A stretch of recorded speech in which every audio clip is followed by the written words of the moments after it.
Wakey, wakey. It is the 3rd of July 2023 and I'm glad that you've chosen KT News as your channel to inform you this week.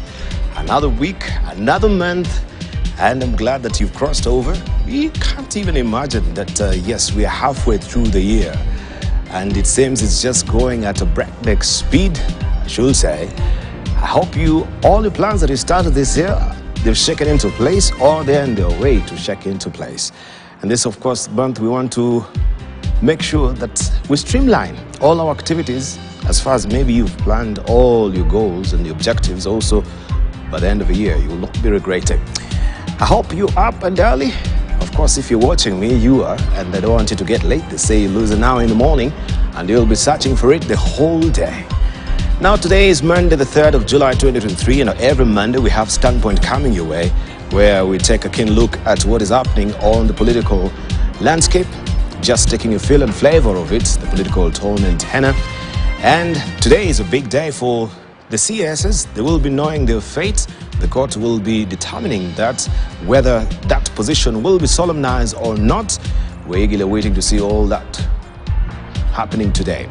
And also this week, we know what has happened to the finance bill so far, where the court has temporarily halted the implementation of Finance Bill 2023, and this continues to spark a lot of debate in the country.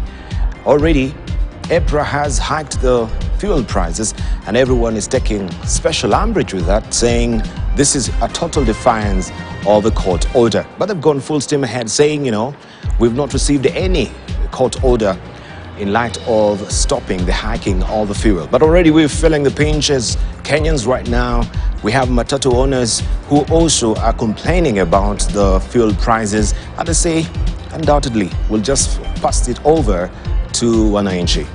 Right, we shall be looking at also what is happening with the Salaries and Remuneration Commission. The president has spoken quite movingly regarding that. He says it is not time to really hike the prices even for the senior government official. But they say, it's a cycle that has come to pass right now, and according to their mandate, they should do it. But should they not also use discretion in light of what the country is going through in terms of economy, which is tanking? We shall be looking at that this morning, and a raft of other issues. We'll be joined by Gladys Bostrole, who is the Deputy Speaker of the National Assembly.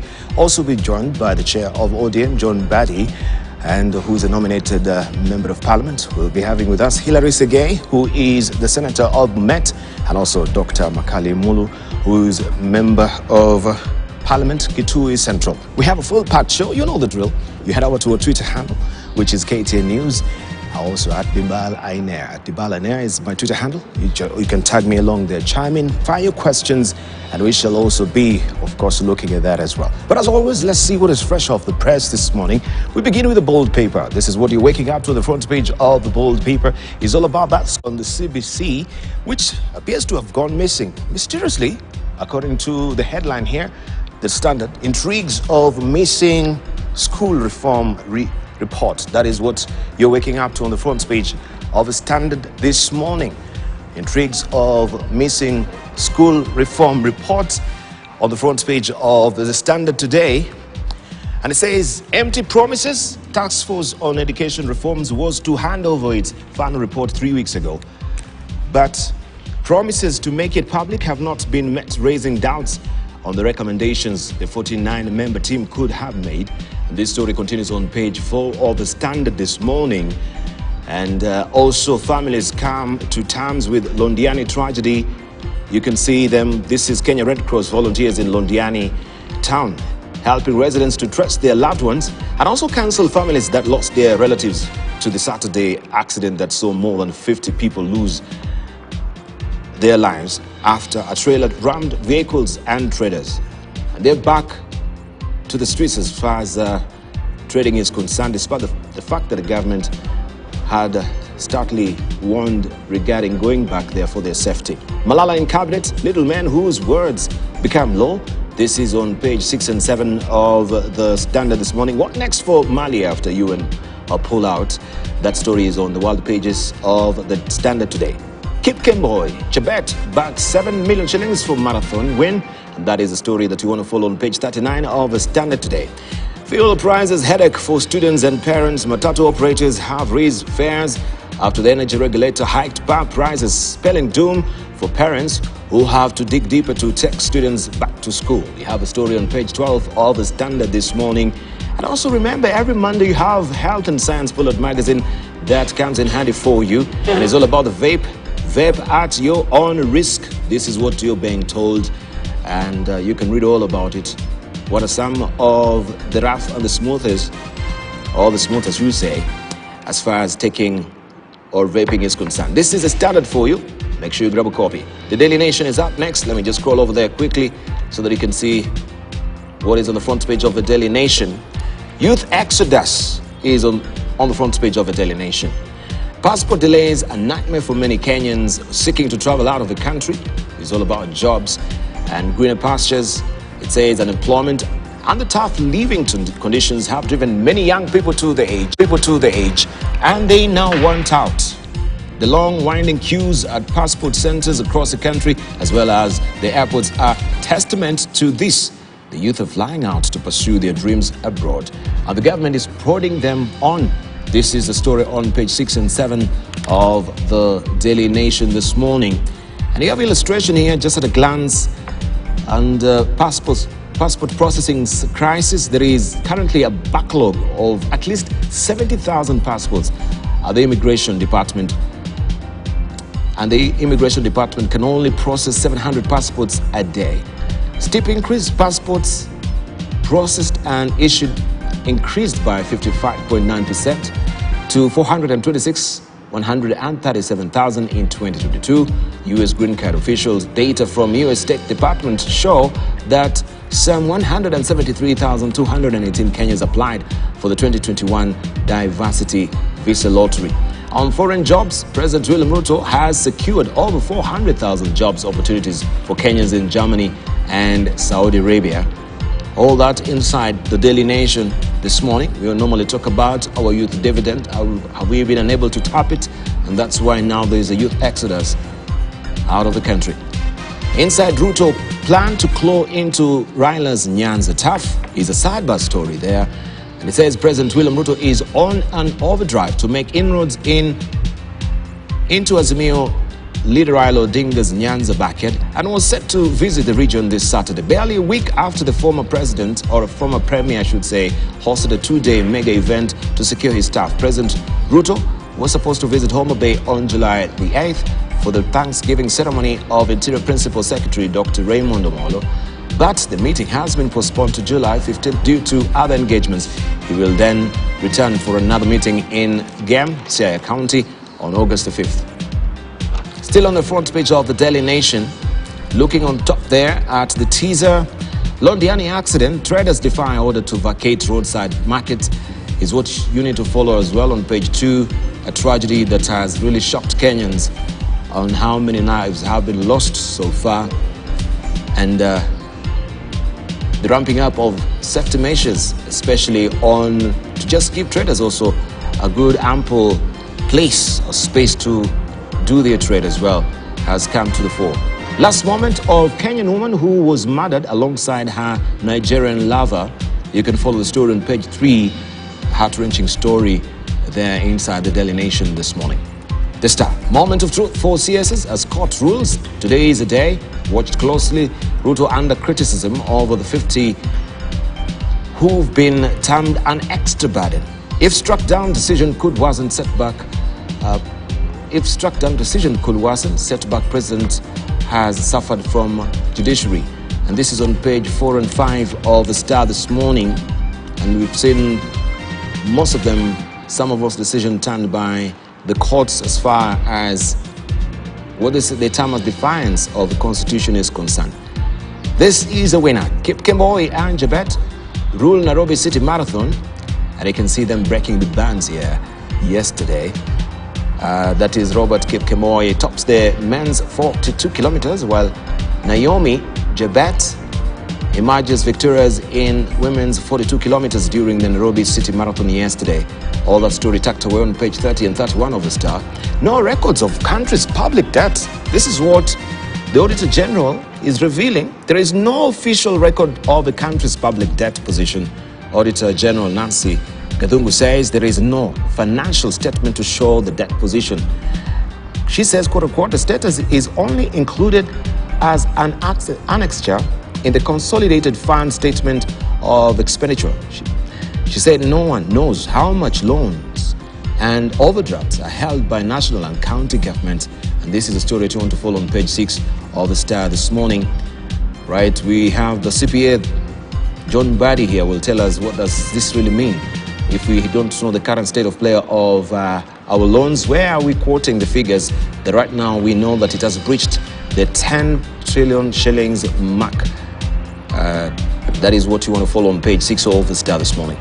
Fascinating research. Hot testicles may hold secret to Jumbo's anti-cancer genes. And you can follow the story on page 9 of the Star this morning. And left at fuel station, this is a young lawyer who went missing. Relief for family as abducted city lawyer Hassan returns home safe. We thank God for that. And you can follow the story on page 3 of the Star this morning. This is how it looks today. People Daily up next. Ruto's CSS to no fate today is a splash.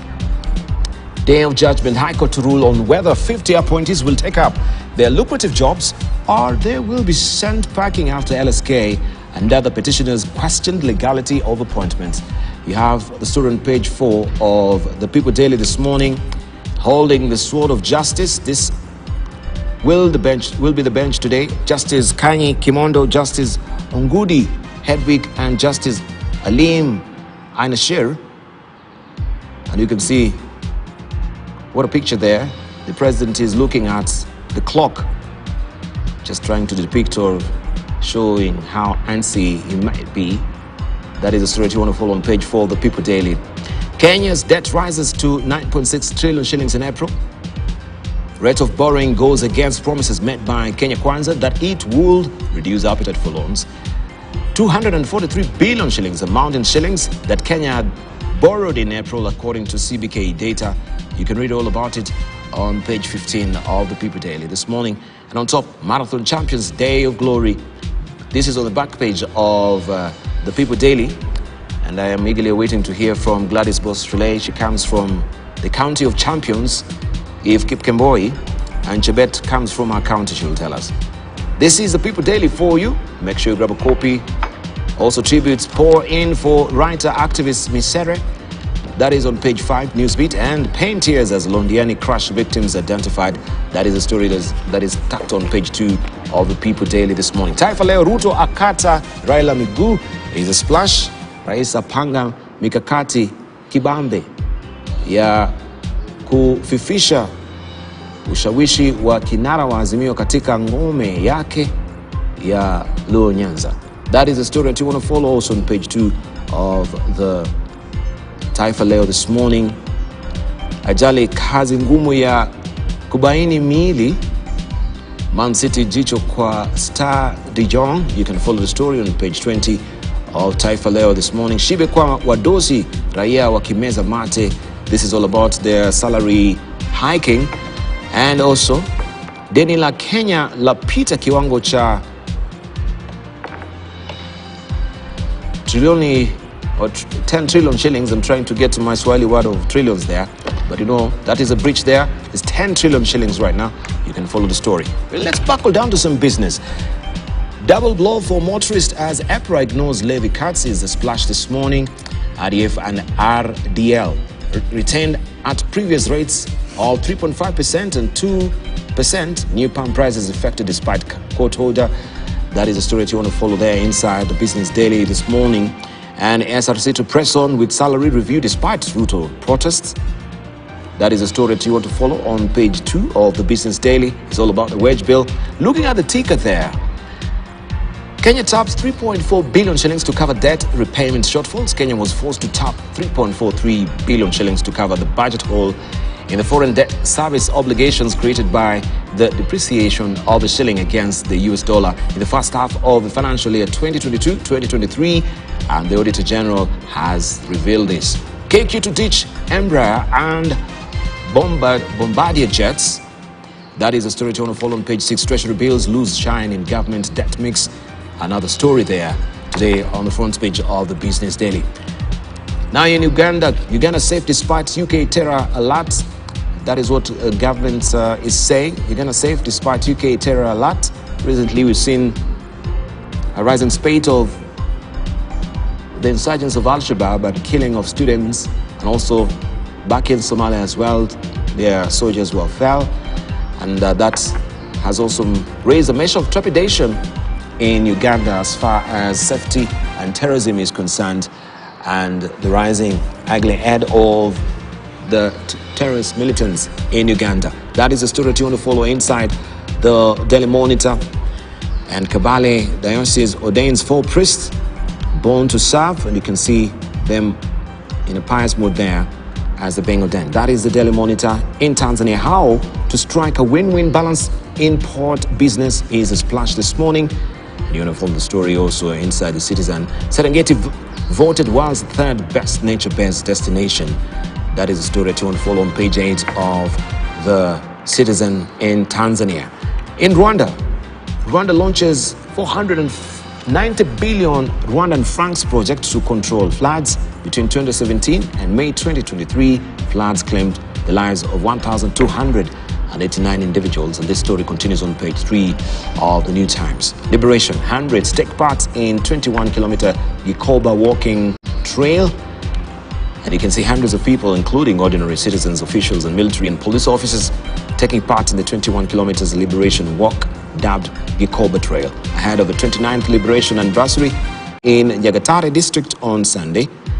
And we have Gikoba holding a unique liberation history, being one of the first areas that were captured by the Rwanda Patriotic Army in 1990.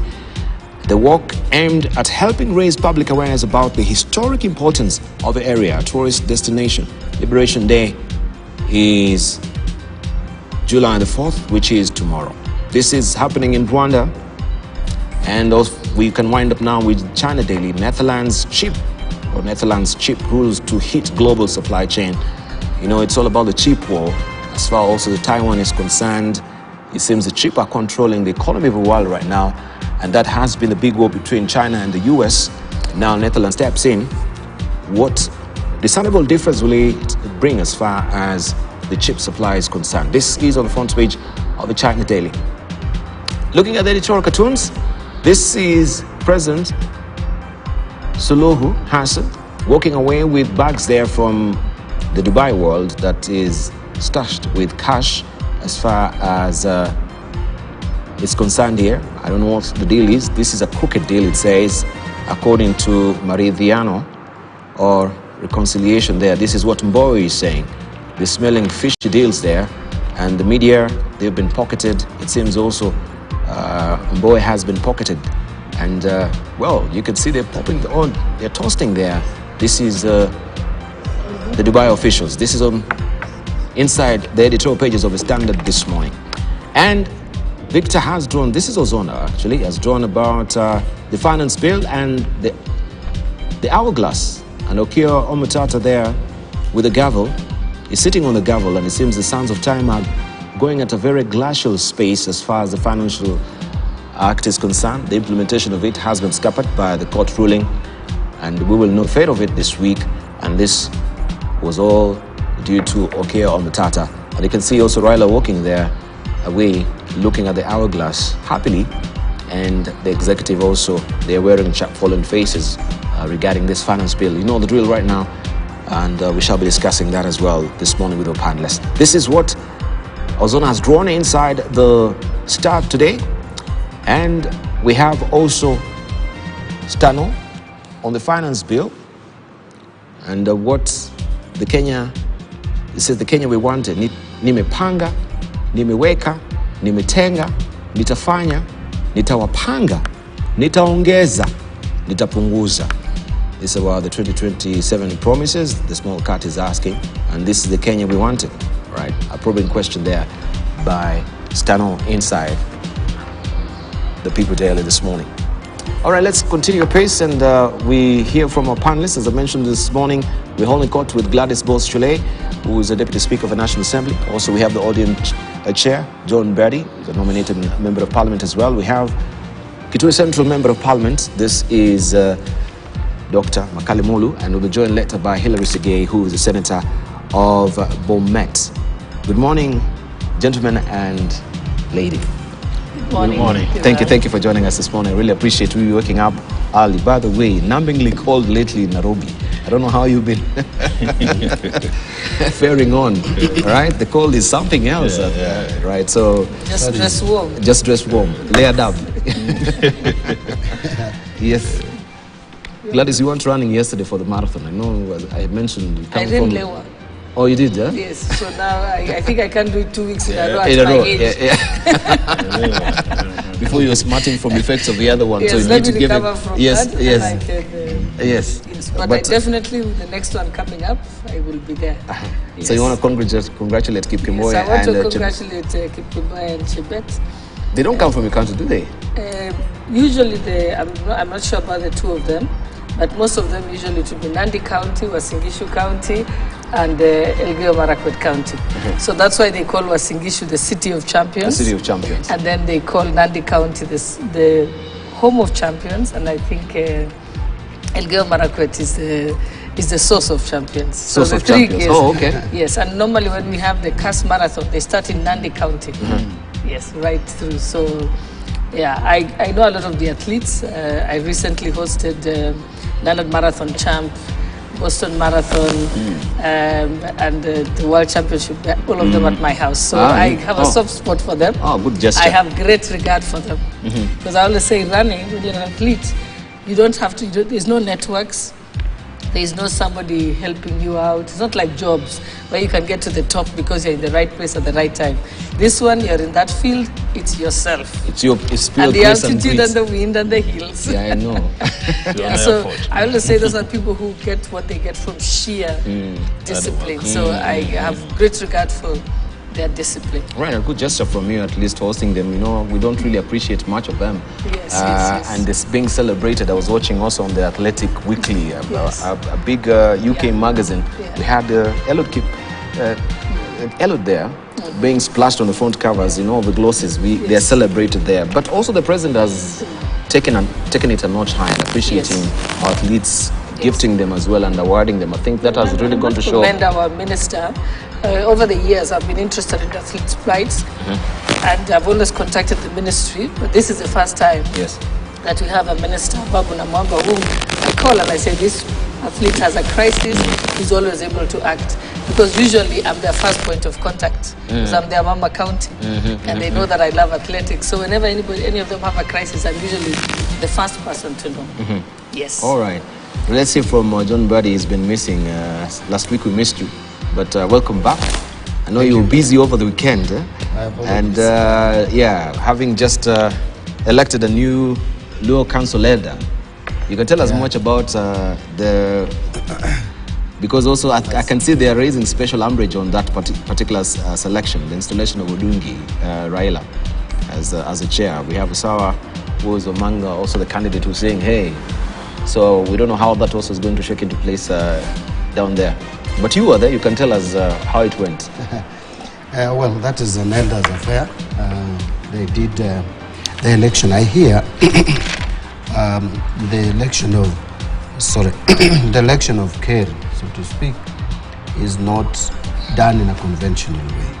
That you don't cast the ballots directly, but there is caucusing and negotiation. So from what I hear is that there were 2 counties which had proposed one leader, then another 2 counties proposed another leader, then some elders were selected to go and sit and agree. It's not done in a conventional way where you cast your ballot, because this is a culture. So a lot of negotiations. So a lot of negotiations, and the outcome I think didn't please one of the elders who was supported by 2 counties previously, and I think he walked out, and he has spoken that he doesn't like the outcome. He's the secretary of the council of elders. But I'm told again, when you go to elections, all the seats fall vacant and they start afresh. But I think the elders will handle it. Even previously, we've had such issues. Currently, there is a splinter group, but the majority of the community recognizes one leadership, which is this one that was unveiled last weekend. If there will be a split of one member, because I've just had one elder complaining is someone I respect a lot. And so equally do I respect the one who is elected. So I'm sure the elders will resolve that quickly so that the community have a leadership in terms of elders, which brings the community together. Okay. So they're saying he was shoehorned, or maybe the Rwanda people, to accept Rwanda, they were actually twisted into it. So this is just politics of the council. Well, you know, when you have hopes of leading any outfit, whether it's a chama, political party, elders, usually after the cattle dip, usually when you don't get it, it doesn't really. Many of us find it hard to handle it, but maybe as days go by, you get to accept. And I know that Mzee is a very respected Mzee. He has even been an education officer. He's a very learned Mzee. Adero Sawa. He comes from Migori, more particularly Awendo. I am sure, and he means well for the council, the way I know him. So I am sure he may, and he has already stated that he will not go to court. Okay. So there will be reconciliation. Okay. Yeah. All right. I'm sure there will. So what sort of import does it that the council bring for maybe the political landscape in Nyanza? How big is it? Culturally, the council is a symbol of unity of the community, and council gives direction on cultural issues to the community. But you know, as time changes have come about, because we are operating in an environment where politics forms part of our daily lives, and so you will find council politics being introduced into the council affairs, which I find still a bit unfortunate. I think maybe to just add on to Badi, I think it's important for the public to know that most of the Kenyan ethnic groups have the Council of Elders. There's the Kalenjin Council of Elders, there's the Kikuyu Council of Elders, and it's similar the way they do it in Juricheke, and it's normally by consensus. It's very sacred, and it's the Wazis agree by themselves. And even though they are not political figures, usually politically you need their blessings to be able to run for political. So they do are revered in the society. Fantastic. And it's a good thing. I'm happy that it is something we have culturally maintained, and it's something that should be encouraged. Indeed. Of course, where we have many councillors, they say Amodas does not go wrong. Huh? This is the 9th care. This is the 9th care. Okay. After how long do you normally have the election of a No, it's usually when the other care exits office. So the care out of attrition, or you exit. Some of them have exited voluntarily. Like the late Jaramogi Oginga Odinga exited voluntarily. I think there are a number you can mention, about 2 or 3. Others have died. Have been replaced when they die. Okay. Yes. Okay, fantastic. Well, let's find out if Makale Mulu is also a member of the council. Mzee wa Hekima. To tell us what is happening in Intrigues Central as well. So they call them Kira. How do they call it in Kamba? Kamba, you just call them chairman. Chairman. We chair of the council.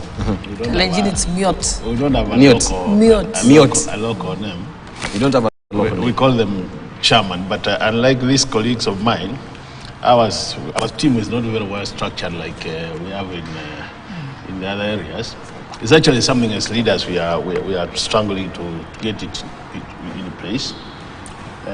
Also, sitting members of parliament or leaders would normally not be members of the council. It's mostly for the orderly, or if now I exit the stage. So long as you're not in active politics, you can find yourself there. But if you're in active politics, they would want you to play politics.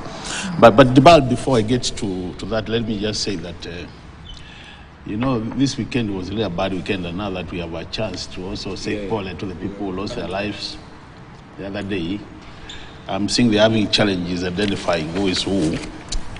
It's unfortunate, but just pass our condolences to the families, and wish those who are in hospitals a quick recovery as we struggle to get to the root cause of the problem. We are trying to explain a lot of things. The other thing, also congratulate those who won the marathon yesterday. I used to participate, but these days I'm just went now to treadmill. No longer go on road to the road to run. But it's good when we see our people doing it that way. Some made some money. I was listening to the news last night, and I think some people made some 3.5 million. That's good money. And in that in a day after about 2-3 weeks of practice. But also that done, a lot of inconvenience is to the roads. Yesterday I was trying to go to church. I couldn't access my church. But you won. I think a week ago you won. But you know, they talked about the expressway. The expressway, yeah. So many didn't anticipate. So I thought the lower one, the lower deck, I thought we'll have no problem. So I got stuck, but at the end of the day I managed. But don't say that we're happy to be here. So let's see how it goes. But we wish well those who have been elected or appointed to be the chairs. Honorable Mbandi is saying, actually in a situation where these kinds of elders works effectively, they are very good at providing direction to the community and also ensuring there is unity in the community. But in a situation where they are not very well, you know, at most times we make them so politicized to a level that then they lose meaning. And even that respect they command normally, if they play a lot of politics, they tend to lose that. And that's why you see when people lose it, they complain that we have been unfairly not given a chance to be the chair or the Secretary General. But you find it's not an election. It's not like a democratic election like what you go through. Yes. A lot of factors are considered for you to become a chair of such a council. Other than just people saying we love you or you are good. A lot of other factors are considered. You must command respect. These are guys, when they talk, when they summon you, even if you are the president, you go sit there and listen to them. Because they can mess your political career in a day. Yes. Yeah, so it's a serious body. Let's also get them doing things in an open way. And let people who are respected also sit in those councils. I've seen at times, we used to have a local one, what I would call a Kitui County chapter. And during the last elections, is the highest bidder who they would support. So if we give them the highest in terms of cash, they will be singing Bandi's song today. Tomorrow if I come and I undo him in terms of the amounts, they switch to me. So at the end of the day, you confuse the community. Because they're supposed to indicate who is a good leader for the community. And for them, they should consider not only just issues of money, they should consider even your background, your moral position in the community, and many other things. Okay. Yeah. So they are good bodies. Let's respect them. Let's kind of strengthen them as a country. It's unfortunate we don't support them financially from what I would call public funds. But if there was a way to make them independent so that they don't rely on politicians in terms of handouts, if there was a way, even if it's a community changering, I think they could be supported financially so that they're independent and they can help. Because imagine if Rift Valley was united under council, Nyanza the same, Eastern the same, it means once just the central body sits and we have a united country, very well structured. Thank you. Yeah, in terms also of security apparatus, I think they become very pivotal as a first port of call within the community to make sure at least security is secured as well. Even for arbitration and mediation. Which is recognized in the Constitution as alternative dispute resolution. They can be quite, so not as a political power, but as in terms of for negotiations, because they are away from politics. Yeah. So that can be a good idea also for CJ Kome in terms of alternative. Especially land matters. Land matters are a big problem. So does it take a bill to steamroll that? No. The Constitution also already provides that the court shall support mediation and arbitration, and currently the courts have court-annexed mediation. It's going on actually. But have they considered the councils themselves? You see, when they choose a matter to go to mediation, it depends on the nature. So if it has something to do that's complex, got to do with banking, then of course the mediators will be people who understand, people like Mbadi who are CPAs. If it's got to do with land, and sometimes ancestral land, community land, there's some land that's held as community land, then that is better off dealt by the Council of Elders, because they're the ones who know the history. Because you'll be looking at the cultural history and cultural significance of specific lands and in which people it was under. So they have their role. There are certain subject matter that they would be very useful in. All right, let's rope in Hilary Sigay just to hear from him. He's fresh from Bomet as well. He can give us an update on what is happening from Bomet. Water has become a very big issue, especially between Bomet and Kericho. I don't know if you've really settled that as well. And right now we have the president also lifting the ban on forests. He says, many of the trees that are aged, they shouldn't just be falling. I mean, people can go in and log in. Thank you, Debal. I'm happy to be here this morning. Good morning, my teacher, my senior. Good morning, my colleagues, Ali and Badi. I'm actually from Bomet. Yes. You've well put it. And let me first of all start by still mourning with the people of Kericho. We had to be there on Saturday. We went on site on Saturday. It is not a very nice scene to experience, and we wish those who are in hospital beds. Yes. There are quite a number who are still in hospital beds in Nakuru and Kericho. Quick recovery. And of course, the member whom we've lost, very hard-working Kenyans who are in their businesses, settling down their families, doing what they can do to earn a living. And it's a sad. I'm aware that we've made arrangements for a mass prayer session tomorrow in Londiani. I invite Kenyans of goodwill to join us to pray for the people of Londiani and Kericho at large, and all Kenyans, because it's a timing bomb. The road carnage, the accidents on our roads, affecting people who are doing their businesses along the highways. It is a time. Well, to your question about the water story, Bomet Kericho, we have as at now, so to speak, if I say yes, settled the issues which were existing before. We've got several sources of water points in Kericho, Bomet, but the one that had issues, which was the major source, has fully been settled down now. It was about the bills that KPLC were demanding. It wasn't about the water, but I think as at now, it's no longer an issue. It's been settled, and there are a number of projects which are also in the pipeline, both to serve not only now Bomet and Kericho, but across. Actually, like Bosto Dam project is geared to serve Kericho, Bomet, a section of Narok, and a section of Nakuru. And once it's up and running, I believe the water problem will be a thing of the past. About the opening up the forest, remember, it's a story that everyone else is running right now. The climate change is real. The president's agenda is on top of the president's agenda.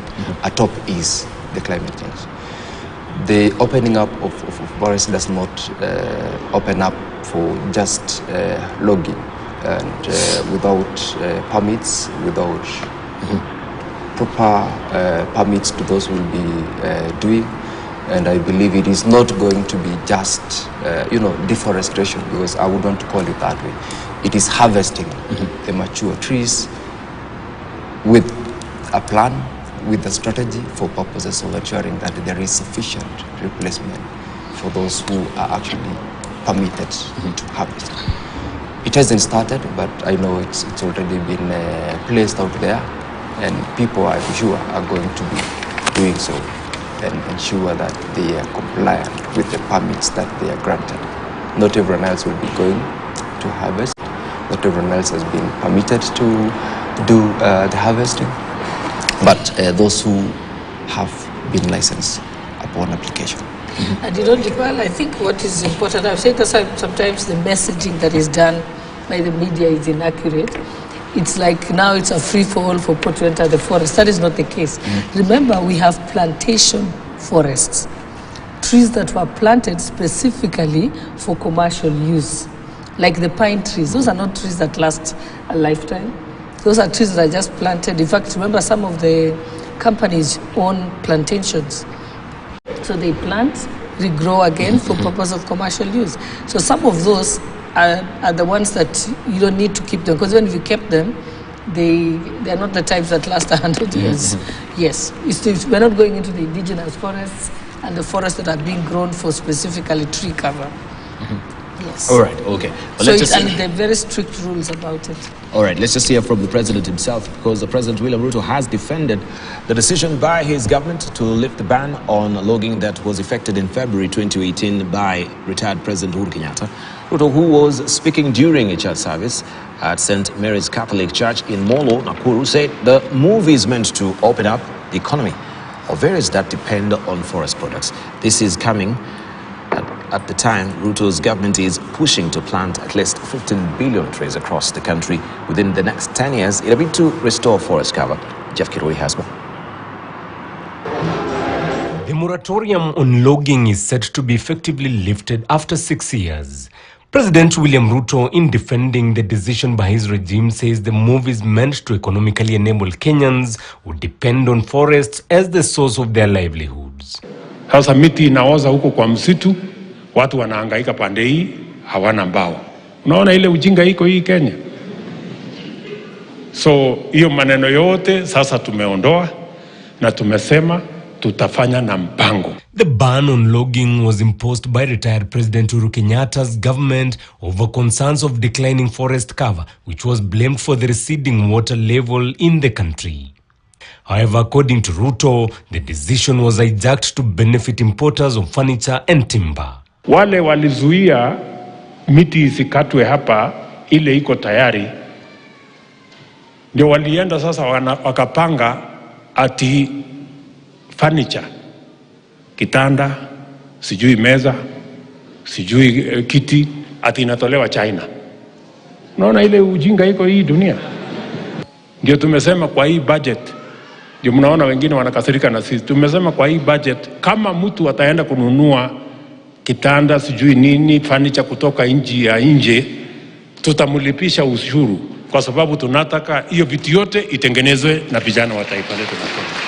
The lift of the ban on logging is coming at the time the Kenya Kwanza regime is on a campaign to plant 15 billion trees within the next 10 years. Hapa Nakuru tunatarajia nyinyi mtapanda miti milioni 650. Tumeshakubaliana 650 million, governor. Mjipange hapo. Ndio tuweze kupata miti ambayo tutatumia kwa matumizi yetu, na tuwe na miti ambayo itatusaidia kulinda mazingira. Ruto, who was speaking in Molo, one of the areas that benefited from the booming timber trade in the past, however, says the government will ensure only matured trees are harvested. Jeff Kirui, KTN News.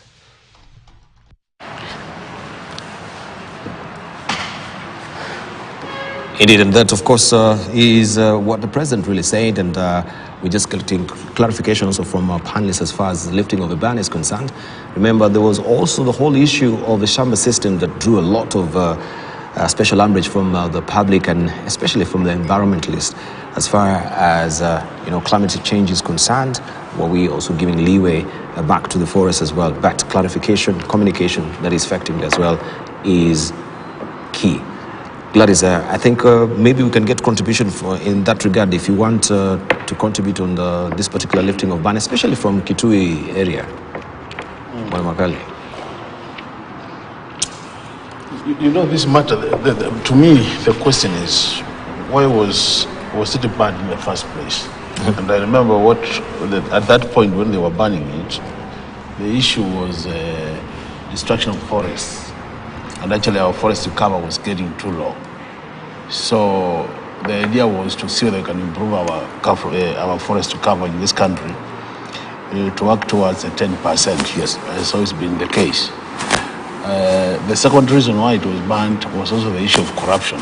You remember there was a lot of cutting of trees and plants, and at the end of the day, issues of corruption also got involved in that sector. And the third one was also the forest officers who were in charge of these forests also became very chaotic in terms of authorizing night harvesting of the trees. So I think the government had to come in and do something. And as Grady was saying earlier, in a situation where you have commercial planting of trees so that at the right time you harvest and sell, then when the trees mature, always that should be done. The licensing has always had issues where you find some specific and more so politically connected individuals who get licenses to harvest, while others don't get. So I think for me, opening is good for now, more so where we have mature trees which can now be harvested and we get timber. And my appeal would, at this point would be a situation where then we make the whole process open, so that if it is licensing, depending on who wants to harvest the trees, we have a fair way of licensing. The agreed fees is already charged to everybody, and then we can open the market so that it becomes open. In an area like Kitui, we even though we would say we would welcome the idea of harvesting, but we don't have a lot of trees to be harvested. Actually, if anything, we are struggling to get more trees planted, because we are facing challenges of charcoal burning. Thank you. That's an area we have serious challenges as a county, and our governor and his team have been working on how to make sure that we manage. You know, to me, what is critical is not really total burn. Is what I would call sustainable management of that resource, so that as you even make use of the resource, you don't use that resource to a level that then you disadvantage the community. So if you get a sustainable management program in place, it will be good for the country. But for Kitui, we are planting more trees. There is something, you know, it's a Kalua comes from my constituency. And there's something called plant your inch. So that if you are 50, every year you plant 50 trees. By the time you hit 51, you plant another 51. That is Dr. Green Kalua. Dr. Karua comes from my constituency. It's my neighbor at home. So we are doing a lot of sensitization to get people plant trees. And I've seen a lot of work being done by our young people. Thank you. Some quite aggressive young people. Thank you. So to me, it's a positive move, but let's have it in a sustainable management of that particular resource, and avoid situations where then we have corruption. All right. But do you want to comment on? Well, harvesting of trees is not bad as such, especially where you do commercial tree planting and harvesting. My only worry is that when you give a communication, how is it decoded by the public? I think that's what needs to really be managed, because when you say now the ban has been uplifted, how do people understand it? How do Kenyans understand it? So that needs to be checked and worked on. Secondly, we must understand the environment under which we operate. Our environment as a country, and it has been repeated severally, there is too much corruption. When you allow some state agencies to be so involved in approvals and enforcing the law, etc., there tend to be a lot of corruption involved, to the extent that there will be destruction of trees as we watch, while the agencies that are tasked or given that responsibility to protect our forests are watching and are reaping from it. How are we sure that that is going to be ensured or enforced, so that we don't destroy our forests? We are complaining about low forest coverage, and we are talking about planting 15 million trees in a short period of time, which is achievable. But as we plant, we must also protect, especially the natural trees, because they are very good in terms of managing the climatic changes. And climatic change is real. It is a global issue. It's a global problem. So, to me, I don't know how it should be done, but it should be done differently.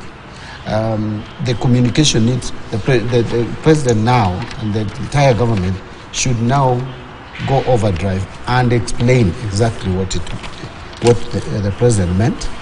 And two, to ensure that the agencies that are given the responsibility of managing our forests are not allowed to, again, through corrupt ways, allow the destruction of the same. Indeed. Yes. And of course, from Kitui, and I think also way at the coast, we've seen a big shipment of the baobab trees, right, over 300 years. And people have been raising questions on why these trees are being exported. What was the mechanism? Did also NEMA, were they forewarned that these trees, or are they aware really about the baobab trees as well? And this is where Kitui, you have a lot of baobab trees, good source of, is it calcium? No? Yeah, I think it's a good source of calcium. The challenge actually was corruption. In fact, the ban was because when the licenses were given for harvesting the trees that have been earmarked for harvesting, then the forest officers now were involved in corruption and therefore extended it. That's why people are logging at night and logging even the trees that are not supposed to be logged. Sometimes they were even logging in places that were under the conservatoire. They were not supposed to be logged. So I think that's why the ministry needed to stop that, hopefully, and in order to give them time to streamline. And I think now what I'm told is that they've clearly marked which areas. It's a purely specific trees and the ones for commercial use. Okay, all right. All right, unless we have anything from Hillary as well that you want to chime in as far as the trees is concerned. It's true. What the president is saying is exactly the concern that Honorable Mbadi is talking about. When we have commercial investors in forests, and also we have areas where we know trees have matured beyond the harvesting period. The only thing that we can do is to harvest it, because otherwise they will actually rot. So the messaging is very key. And also the agencies that are mandated to ensure the control and the management of the people who would be licensed to harvest, the zones that are to be harvested, and also I'm sure the control in terms of the kind of trees that they're supposed to harvest, so that they also don't lose the focus of ensuring that we only harvest the mature trees. Because, well, the plan to plant the 15 billion trees is on course only if it is properly managed. And as of now, so far, it's properly managed. The issue is now, if we are lifting the ban, the agencies are also under very strict expectations now to ensure that this is not abused. Otherwise, we will also lose the objectivity of logging and also now opening up for additional planting of trees. So. Thank you. I want us now to just gravitate to the issues at hand that are very pertinent so far. And we will begin with the Salaries and Remuneration Commission, with the recent pronouncement regarding the 14%, the hike, especially for the legislators. And we've seen over the weekend, Ndini Nyoro, Member of Parliament Kiharo, Betty Maina, Muranga Women Rep, they said they were not in need of the pay rise, especially given the poor state of economy. And the president has spoken as much regarding this. And you can look at that particular editorial cartoon, if my director may just take it fully there, where SRC is trying to, dip some coin on the mouths of the legislators. That is the executive. But we can see she's dropping coins. This is the salary. Yeah, yes. They're nestling there. And the president is running to stop it. This is what we're saying. He's been protesting against it. You can see also the gentleman with the pail in hand there. But SRC is adamant, saying that, it is the fourth cycle and they have to follow the calendar. And I'm wondering, why can't they use discretion in light of what the country is going through? Because even members of parliament are not in agreement as far as this hiking is concerned for the members of parliament and the civil servants. At this particular time, do we need to have salaries hiked? You see, I think salaries, salary increases coming at this time is wrong, because the economy is hurting. It is okay for Salaries Review Commission to say, even if they're defending it by saying that it's a cycle time. But still, you can have you can still sit down, do the review, and say this should be the salary, but it's not implementable now because we are taking cognizance of the bad economic situation, and postpone it to such time as the economy has made a turnaround. And it's not just the president protesting. I think it's the entire country. That would be very, very wrong. Wait until the economy has been transformed and that we have alleviated the poverty and the economic hardships that Kenyans are going through. And we are all alive to the fact that at the moment there are some various interventions that are in place in order to improve the economy. When that time, and we've also persuaded Kenyans to persevere for this difficult time, but with the hope that after the interventions are fully implemented, life will change. that's the time you can talk about a salary hike. Salary review. So the Salaries Commission don't live in isolation. I think they should take judicial notice, as they call it when the courts, judicial notice of the goings on in the country. Yes, they can't act in a bubble and work mechanically. Yeah, it seems they have to follow the clock. So it's on the clock. They missed it during the pandemic. Now it has to be effective. But the question is, when you sit and say, this is what we are increasing it to, where is that money coming from? Unless they have their own source of money, because it's the same coffers. So I think it's an issue of, being sensitive to the economic situation. And I'm sure if they had, they don't work in isolation. They should actually also hear from the National Treasury, even hear from the representatives of the people.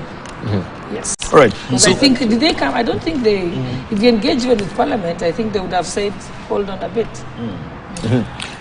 Okay.